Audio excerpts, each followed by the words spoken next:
College मिल जाए। ये बड़ी चीज़ें होती हैं। ईमानदारी को ज़िंदा रखने के लिए कभी कभी ये बातें दिमाग में आती हैं।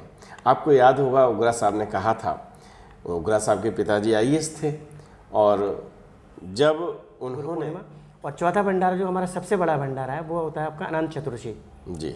तो ये चारों भंडारे पर मेरी ड्यूटी वहाँ पर लगती रही थी। तो उसमें सुबह मतलब एक दिन पहले मैं वहाँ पहुँच जाता हूँ और भंडारे पर सारा उनका कैश कलेक्शन हिसाब देखने के बाद फिर दूसरे दिन मेरी वहाँ पर से छुट्टी होगी। गवर्नमेंट नौकरी में हमें जो प्रमोशन मिलेगा या जो चांस मिलेंगे वो उतने नहीं होंगे जो हम बच्चों की परवरिश उस हिसाब से कर लें हम जहाँ हम चाहते हैं। उन्होंने क्या किया, उन्होंने प्राइवेट जॉब किया और फिर स्टेप बाय स्टेप जैसे वो सकुशल से बहुत बढ़िया ज़िंदगी जी।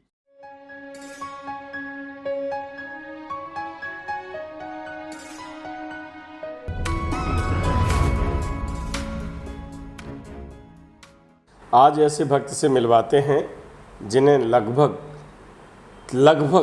40 वर्ष से सेवाएं देते हो गया है और वो सीधा वृंदावन में आपको मिलते हैं। नमस्कार, आप देख रहे हैं धर्मदृष्टि पत्रिका का यूट्यूब चैनल दस्तक मीडिया। मैं विनोद शुक्ल आपको सुनाता हूं बाबा नीम करोड़ी की अद्भुत गाथाएं। अद्भुत गाथाओं की श्रृंखला में हम वृंदावन के सेवक कह दें या मैं ये कह दूं कि महाराज कह दीजिएगा, नौकर भी समझ मैं तो महाराज जी नौकरी, महाराज जी के आजकल लोग नौकरी की तलाश में है ना, कह रहे भैया हम नौकरी कर रहे हैं महाराज जी की। तो जहां महाराज जी का कोई काम होता है, आप आगरा में रहते हैं, इस समय मैं संजय पैलेस में बैठा हूं, उन्हीं के कार्यालय में बैठा हूं और आप बैठे हैं। आपका शुभ नाम है मनोज अग्रवाल। राम राम भैया। तो मनोज भैया हैं और जैसा मैंने बताया आपको, महाराज जी का चाहे जो काम हो, आगरा में मैंने सुना कि रसोई चल रही है एसएन हॉस्पिटल में। एसएन हॉस्पिटल आगरा का सुप्रसिद्ध राजकीय अस्पताल है, वहाँ पर मरीजों को भोजन मिलता है और भी जो कार्य हैं, कहीं प्याऊ है, कहीं और भी जो कार्य हैं वो यहाँ पर सुचारू रूप से भी चल रहे हैं और आप उसमें सक्रिय भागीदारी निभाते हैं। वृंदावन आश्रम में 4 प्रमुख रूप से भंडारे। चलिए मैं इनसे बात करता हूँ, मैं तो ये तुम सुनाता ही रहूँगा, है ना। राम राम भैया। राम। मनोज जी ये बताएं कि आप महाराज जी से कैसे जुड़े। एक्चुअली मैं जब पढ़ रहा था, बीएससी कर रहा था, उस समय की बात है, लगभग 85-86 के लगभग की जी। तो पिताजी के पास बाबूजी आया करते थे, बाबू धर्मनारायण शर्मा जी। तो बाज़ार में एक्चुअली हम लोग का घर पास में ही था, तो अक्सर करके पिताजी से उनकी बातें हुआ करती थी। तो ऐसे ही एक बार उन्होंने पिताजी से मेरे बोला कि इस लड़के को तो मुझे दे दो जी। तो पिताजी ने बोला कि ये तो आपका ही बच्चा है जी। तो उन्होंने एक जिम्मेदारी मेरे को आश्रम की दी थी कि भंडारे पर हमारा जो साहब है भंडारे पर उसको तुम देखा करो। अच्छा। तो मैं 85 के लगभग एक बार पहले भंडारे में जब मैं गया हूँगा तो वहाँ मैंने सुना कि यहाँ पर जो है ना आगरा चेन वालों का बड़ा एक होल्ड है। अच्छा। तो उसमें होल्ड में यह है कि जैसे वहाँ नौकरी चाहे तो नौकरी लग जाती है, यदि बाबूजी कह दें या बाबा कह दें तो। अच्छा। तो मेरे से गलती हो गई थी, मैं उस समय गुस्ताखी माफ़ करें मेरे बाबा, तो मैंने बाबा से ये बोला था वहीं पर बैठ के कि मैं तो बाबा को तब जानूँ जब मेरी नौकरी लग जाए वहाँ पर। अच्छा। तो उसके दूसरे दिन जब मैं घर पर लौट के आया था तो अखबार में एक ऐड निकला था आगरा चेंज का। हाँ। उसमें कंप्यूटर ऑपरेटर की एक रिक्वायरमेंट थी जी। तो मैं जब वहाँ पर गया तो इंटरव्यू देने के लिए, तो वहाँ पर जो मैनेजर थे उन्होंने कहा भाई कंप्यूटर तो हमको आता नहीं। उस समय कंप्यूटर कोई जानता भी नहीं था, बहुत कम लोग रेयरली जानते थे जी। तो बोले हम उससे आपसे क्या पूछें, हमारे यहाँ तो गारंटी चाहिए होती है। तो मेरे मुँह से सीधा निकल गया, मैं बाबा नीम करोड़ी गारंटी दे देंगे। अच्छा। अरे वाह। बोलने लगे कि अच्छा बाबा नीम करोड़ी की गारंटी आपको मिल जाएगी। मैंने हाँ, आप बाबू जी को फ़ोन लगा लीजिए। तो बाबू धर्मनारायण शर्मा जी को उन्होंने फ़ोन लगाया था जी। तो उन्होंने कहा ये अपना ही बच्चा है, इसको रख लो। अच्छा। तो उन्होंने फिर पूछा था कितने पैसे देना, बाबूजी ने डिसाइड कर दिया इसको इतने पैसे देना। अच्छा। तो मेरा जॉब वहाँ से शुरू हुआ। तो उसके बाद से फिर मैंने एक प्रण लिया था। प्रण क्या, महाराज जी की कृपा रही कि मैंने उसके बाद से जो भंडारे होते हैं ना, 4 भंडारे, उनमें से एक भी भंडारे को मैंने आज तक मिस नहीं किया। कौन कौन से भंडारे होते हैं?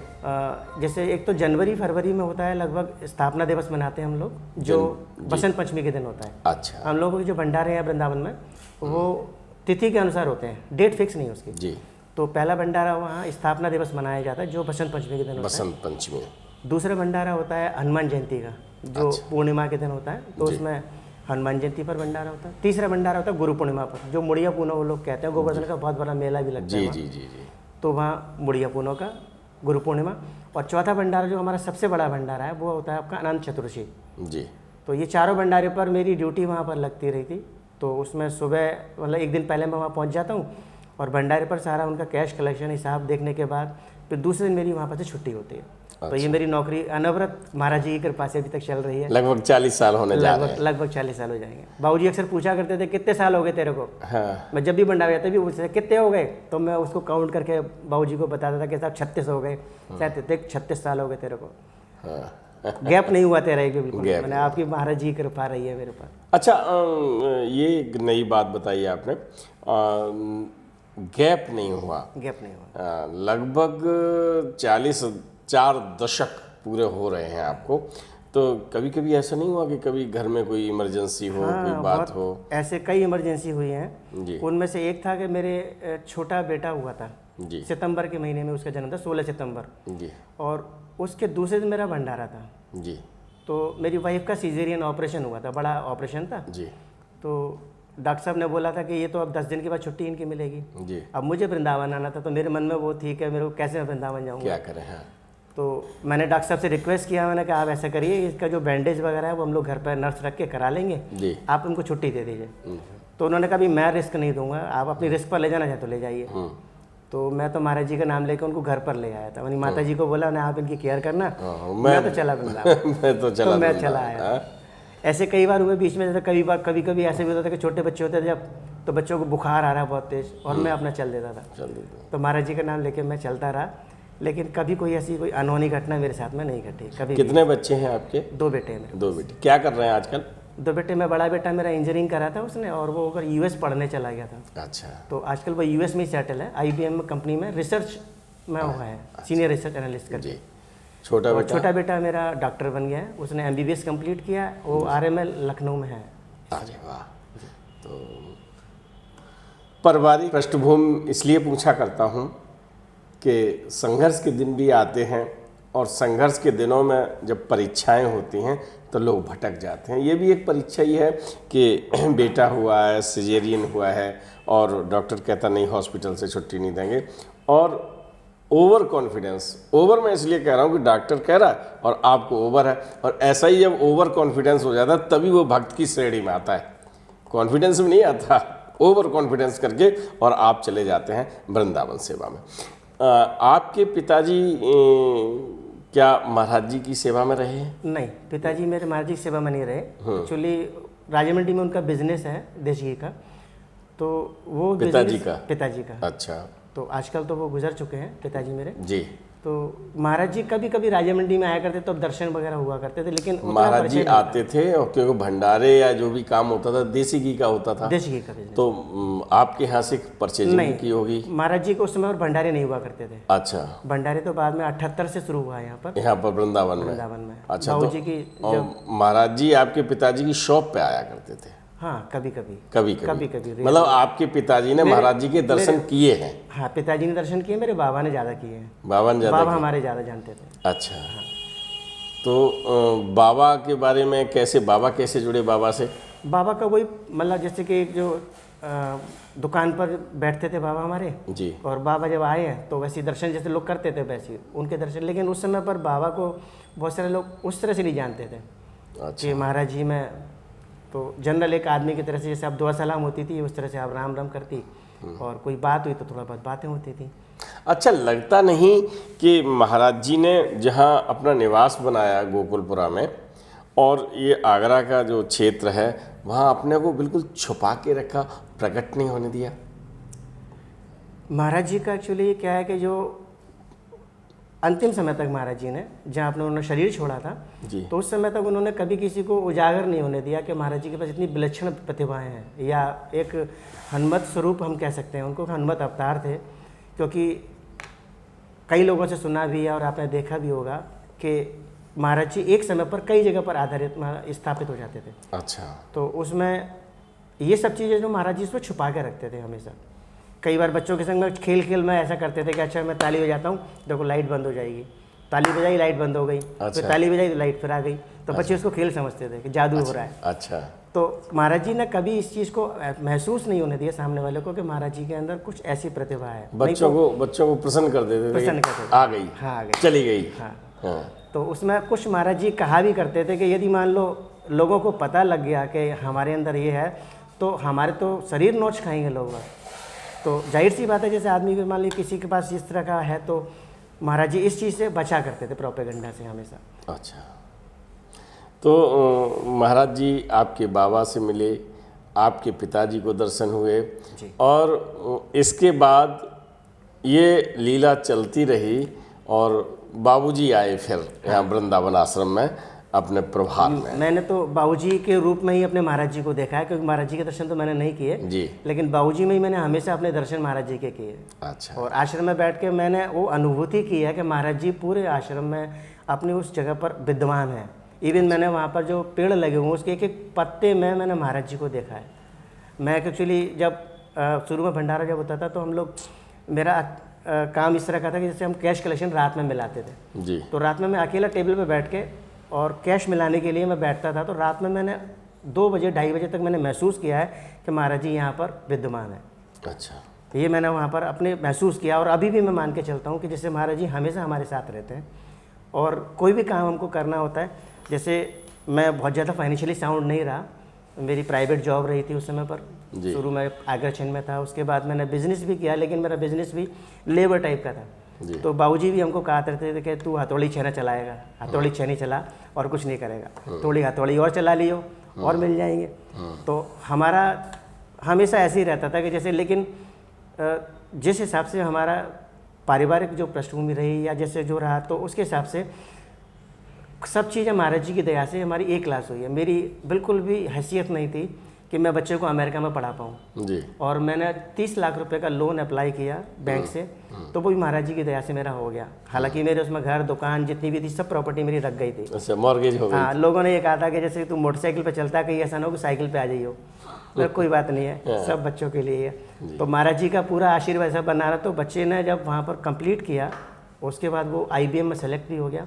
तो 1 साल के अंदर उसने पूरा लोन का अमाउंट वो कंप्लीट भी चुका दिया। अच्छा। तो पूरी प्रॉपर्टी के कागज़ भी हमारे वापस आ गए। इसके बाद जो छोटा बेटा था वो थोड़ा सा आलसी था। आलसी का मतलब थोड़ा सा एक्टिव नहीं था। एक्टिव नहीं कह सकते, एक्चुअली वो थोड़ा खेल कूद में ज़्यादा रहता था जी। और उसने डिसाइड किया मैं डॉक्टर बनूंगा। और वो जब कंपटीशन देने गया तो कंपटीशन में उसका सिलेक्शन नहीं, वो 2 बार 3 बार गया। अच्छा। तो मैं तो महाराज जी के कमरे में कुटिया में जाकर रोया करता था।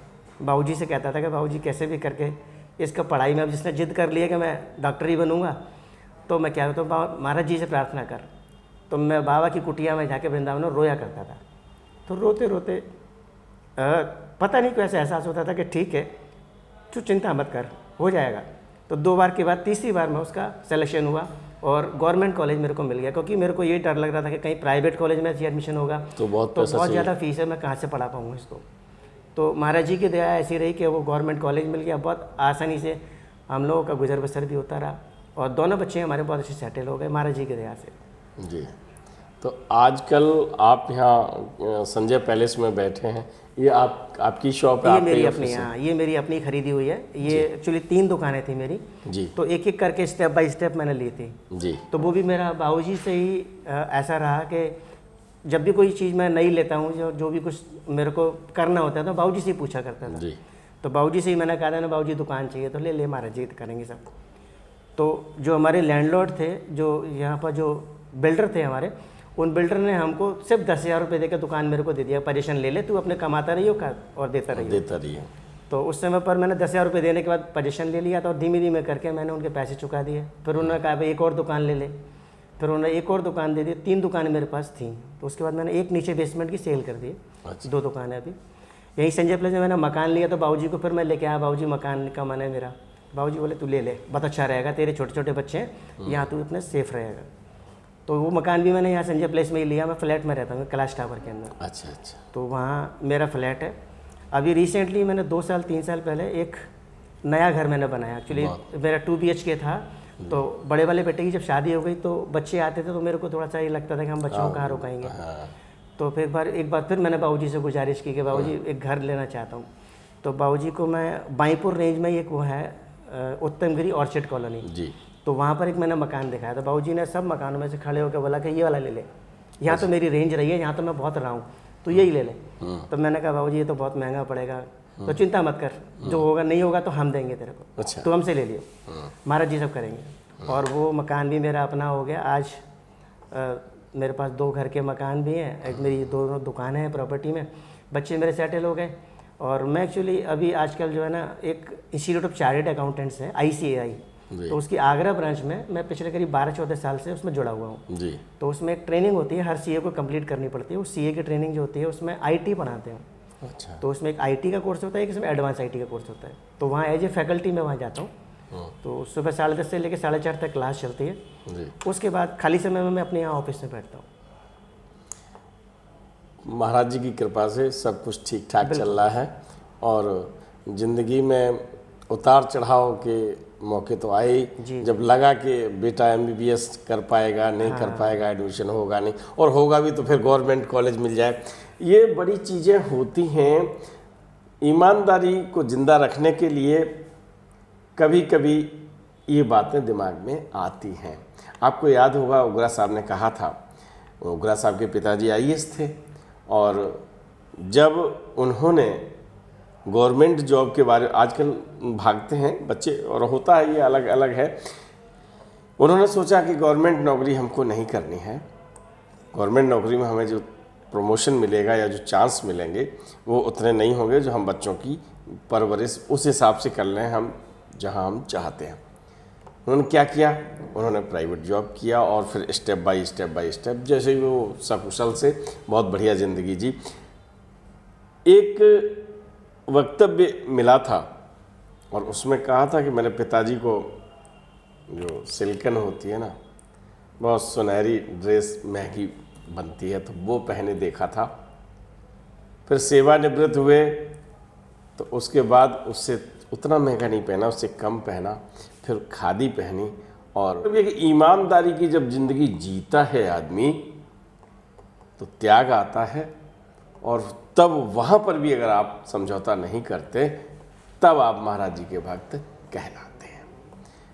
ऐसे ही संयोग मनोज भैया की ज़िंदगी में आए। आज आप लगातार सेवा कर रहे हैं। मनोज भैया, कोई और ऐसा अनुभव जो आप हम दर्शकों से साझा करना चाहें? महाराज जी की लीला में तो यह है कि मैं ये कहता हूँ, मुझे रोने नहीं दिया बाबा ने, मेरे आंसू नहीं आने दिए। जब भी आते हैं तो मैं महाराज जी समझ लेते हैं कि इसको ये दिक्कत है। हालांकि मेरे पास आज भी, और जो 40 साल से 50 साल से करीब मेरा चला है, मेरी उम्र जो लगभग 57-58 साल का हूँ मैं इस समय, तो उस उम्र में मैंने अभी तक ये महसूस किया कि मेरे को जितनी ज़रूरत है उतने पैसे कभी नहीं मिलते मेरे को। अच्छा। चाहे मैं कितना भी मेहनत कर लूँ शुरू से लास्ट तक, जितनी ज़रूरत है उतना नहीं मिलता, उसमें कुछ ना कुछ कमी रह जाती है। तो वो ज़रूरत भी मेरी क्या है कि जैसे कोई मेरे को शौक़ नहीं है, शायद हमने कभी कोई मूवी देखी हो या कहीं हम किसी होटल में खाना खाने गए हो, ऐसा नहीं है। सिंपल दाल रोटी का शौक़ है, बाकी कोई तम्बाकू मसाला ऐसी चीज़ें भी हमको पसंद नहीं है, ना घर में कोई पसंद करता। तो जो कमी होती है वो महाराज जी पूरी किया करते हैं। वो पता नहीं क्या समझ लेते हैं किसको इसकी ज़रूरत है और वो पूरा हो जाता है। कमी भी वही करते हैं और पूर्ति भी वही करते हैं। क्योंकि मेरे को आज तक जो ना, मैं ये कहता हूँ कि मेरे को उतना पैसा क्यों नहीं मिलता। जैसे मान लो मेरे को बच्चे की फीस जमा करनी है, मान लीजिए 25,000, तो मुझे 23,000 24,000 ऐसे मिलेगा, 25,000 नहीं मिलेगा, 25 नहीं मिलेगा। अब वो कहाँ से मिलेगा, ये बाबा महाराज कहीं ना कहीं से मेरी व्यवस्था कर देते हैं। मैं खूब कोशिश करता हूँ। मित्रों, अभी जहाँ हमने वार्ता की, और वार्ता सत्संग होता है, आप देख रहे हैं महाराज जी की बातें हो रही हैं। MBBS में एडमिशन हो गया, फीस जमा करनी है, और यहाँ तो बता रहे हैं कम है, उनके पास है ही नहीं, है ना। एडमिशन टाइम में आधा घंटा रह जाता है, कोई जान पहचान नहीं होती है, और महाराज जी किसी रूप में प्रकट होते हैं, कहीं न कहीं से उनकी व्यवस्था होती है। बच्चा आज बहुत बढ़िया प्रैक्टिस कर रहा है। आपका कोई भी काम होता है, कोई रुका तो नहीं आज तक? नहीं, कोई काम नहीं रुका, नहीं कोई नहीं, कोई काम रुका नहीं। मेरी इतनी हैसियत नहीं है जो मैं आज होल्ड करता हूँ महाराज जी की दया से, क्योंकि मेरी इतनी हैसियत नहीं थी कि मैं मकान अपना बना पाता संजय प्लेस में या दूसरी जगह पर, या दुकान ले पाता। लेकिन महाराज जी के सहयोग से कुछ ऐसा रहा कि मेरे को वो भूमिका ऐसी बन जाती है कि मुझे कहीं पीछे नहीं हटना पड़ा किसी चीज़ में। वास्तव में जब समर्पण होता है तो पीछे हटना ही नहीं पड़ता है। ये गाड़ी में हिचकोले आते हैं ना, सड़क पे बढ़िया पे चल रहे हैं तो थोड़ी बहुत कहीं स्पीड ब्रेकर हो जाते हैं, वही स्थिति होती है। और जब वो स्पीड ब्रेकर पार करके मंजिल मिलती है तो फिर जो सुकून मिलना चाहिए उससे भी ज़्यादा मिलता है। क्योंकि अगर कोई चीज़ इजी मिल जाए, साधारण मिल जाए, तो उतना आनंद नहीं आता। जैसे आपको बहुत अच्छा भोजन दिया जाए और भूख न लगी हो तो आनंद नहीं आएगा, और आपको भूख लगी है खूब और उस समय जो भोजन मिलता है वही होता है। तभी तो महाराज जी कहते हैं कि भोजन भगवान के रूप में आता है, तभी तो प्राण संचालित होते हैं। तो ये जिंदगी में हम लोगों के जो प्राण संचालित हो रहे हैं वो महाराज जी की कृपा रूपी भोजन से ही हो रहे हैं और उसी से हम लोग चल रहे हैं। आज मनोज भैया से बात की, चलिए एक और अंतिम नहीं कहूँगा, ये हमारी पहली मुलाकात है और पहली मुलाकात में इस वार्ता का विश्राम मैं दूंगा। आप, मैंने सुना है कि यहाँ आगरा में रसोई चलती है, आगरा में और भी काम होते हैं, वृंदावन में सेवा देने जाते हैं, अन्य धामों में भी आप दर्शन करने जाते हैं। तो ये सेवा कार्य किस प्रकार से आप एडजस्ट करते हैं, कैसे समायोजित करते हैं? सेवा में एक्चुअली इसको मैं ड्यूटी मान के चलता हूँ महाराज जी का काम, कि मैं अपनी नौकरी मानता हूँ, बाबा की नौकरी है जी। तो मैंने कभी भी किसी और चीज़ को अपने आड़े नहीं आने दिया। मेरे हर काम, जैसे मैं अपनी दुकान का ताला बंद करके जाता था भंडारे में, तो बाबूजी भी कहते थे वो तो दुकान बंद करके आएगा, तो बहुत मतलब शॉर्ट टाइम में बुलाते थे वो कि नहीं तू ऐसा कर, शाम तक दुकान पे बैठ जाइयो, फिर शाम को रात में निकल आइयो। तो पूरे दिन का क्यों नुकसान करता है अपना, क्योंकि पता था कि मैं मजदूरी किया करता था उस समय पर। जैसे कहीं पर कंप्यूटर सीख करने चला गया तो 200 मिल गए, कहीं से 300 मिल गए, मेरा इस तरह का काम रहा है वहाँ। हालांकि हम लोग सॉफ्टवेयर डेवलपमेंट भी करते रहे थे, लेकिन उसमें भी बहुत ज़्यादा हमारा वो नहीं रहा कि बहुत ज़्यादा इनकम हमारी रही हो। लेकिन ये रहा कि जैसे भूखा नहीं सोया, और जो कमियाँ हुई वो महाराज जी ने पूर्ति मेरी की अभी। और उसके लिए हमेशा जो है ना, मैं महाराज जी के काम के लिए इतना तत्पर रहता हूँ कि महाराज जी का कहीं से कॉल आ जाए। बाबू जी कभी क्या करते थे, जैसे अभी कोरोना पीरियड में ही था कि कोरोना लॉकडाउन जब लगा था, तो बाबूजी ने बोला कि जैसे ऐसा है कि कुछ यहाँ पर काम है तो तुम आ जाओ। तो मैंने कैसे, मैं कोरोना चल रहा है कैसे आऊँगा, तो कोई नहीं, गाड़ी का शीशा बंद करना और अपने घर से बैठना और यहीं पर शीशा खोलना, बस आ जाओ। तो ऐसे करके मैं चला गया, तो वहाँ पर 7-8 दिन रहा भी। तो मुझे चिंता नहीं थी कि मुझे कुछ यहाँ पर कोई काम करना है या नहीं करना है। एक्चुअली जिम्मेदारियाँ भी मेरी बहुत ज़्यादा नहीं है, तो इस वजह से महाराज जी के काम को मैं सर्वोपरि मान के चलता हूँ। महाराज जी कहीं से भी मेरे को मिल जाए। तो जैसे अकबरपुर में भी हमारा कुछ एक मंदिर है, महाराज जी का जन्मस्थली है, तो वहाँ पर भी हम लोगों का कुछ जैसे सुंदरकांड का पाठ होता है महीने के आखिरी मंगलवार को। अच्छा। इसके अलावा हम लोग यहाँ एक एसएन में एक चैरिटेबल ट्रस्ट है, अमृतदायिनी चैरिटेबल ट्रस्ट जी। तो वो चैरिटेबल ट्रस्ट के थ्रू इसमें मरीजों के लिए, जो एसएन हॉस्पिटल में मरीज हैं, लेडी लाइन में मरीज हैं, मरीज और तीमारदार और जितने भी लोग आते जाते हैं, उनके लिए सुबह दलिया चाय की व्यवस्था होती है और दोपहर में खाने की व्यवस्था होती है। तो वहाँ पर भी एक मेरा थोड़ा सा जुड़ाव है उन संस्था के साथ। तो वहाँ पर भी मैं सुबह 6 से लेकर 8 के बीच में 2 घंटे के लगभग मैं वहाँ पर भी चला जाता हूँ। एक महाराज जी के अभी हम लोगों ने 2-3 महीने पहले एक प्याऊ लगाई है, राजा मंडी चौराहे पर हनुमान जी का एक मंदिर है, तो वहाँ पर हम लोगों ने एक प्याऊ डेवलप की है। तो प्याऊ का एक उद्देश्य ये है कि जैसे वहाँ एक अम्मा बैठती है तो उसका कुछ रोजगार हो जाएगा, क्योंकि वो भी परेशान थी। और हम लोगों ने घड़े में पानी, शुद्ध पानी रख के उसको पानी को हम लोग वहाँ पिलाते हैं। बहुत बढ़िया। तो ऐसी कुछ व्यवस्थाएं यदि होती हैं, कहीं पर भी किसी तरह का काम यदि मिलता है महाराज जी के लिए, तो मैं हमेशा अपने तन से तो मैं कर सकता हूँ, क्योंकि बाकी सब काम तो मेरे बाबा के हाथ में है। तो ये मेरे हाथ में है कि इससे समय देने में कहीं पर भी ज़रूरत पड़ती है तो मैं हमेशा आगे रहता हूँ। मित्रों, अगर आप सेवा कर सकते हैं तो कोई बाधा नहीं है। ये आपके उदाहरण से आप सीख सकते हैं, मैं सीख सकता हूँ, और सबको ये करना भी चाहिए। जो हम कर रहे हैं उसके साथ महाराज जी का अगर कोई काम है तो वो अगर हम करेंगे, हम श्रम दान करेंगे, चाहे शरीर से, चाहे मन से, चाहे किसी भी तरह का श्रम अगर महाराज जी के काम के लिए करेंगे, तो महाराज जी निश्चित रूप से कुछ अलग, जैसा आप देख रहे हैं ना, भक्तों की ज़िंदगी में जो भी उतार चढ़ाव आते हैं, लेकिन महाराज जी हाथ पकड़े रहते हैं, छोड़ते नहीं हैं। तो ये सब काम करते हुए मनोज भैया जी, बहुत अच्छा लगा आपसे मिलकर, और आपने हमें समय दिया, दस्तक मीडिया से बात की और महाराज जी का सत्संग किया, इसलिए बहुत बहुत बहुत धन्यवाद। आज लेते हैं विदा, और कथाएं लेके आएंगे और भक्तों से मिलेंगे, और तब तक के लिए आपसे राम राम।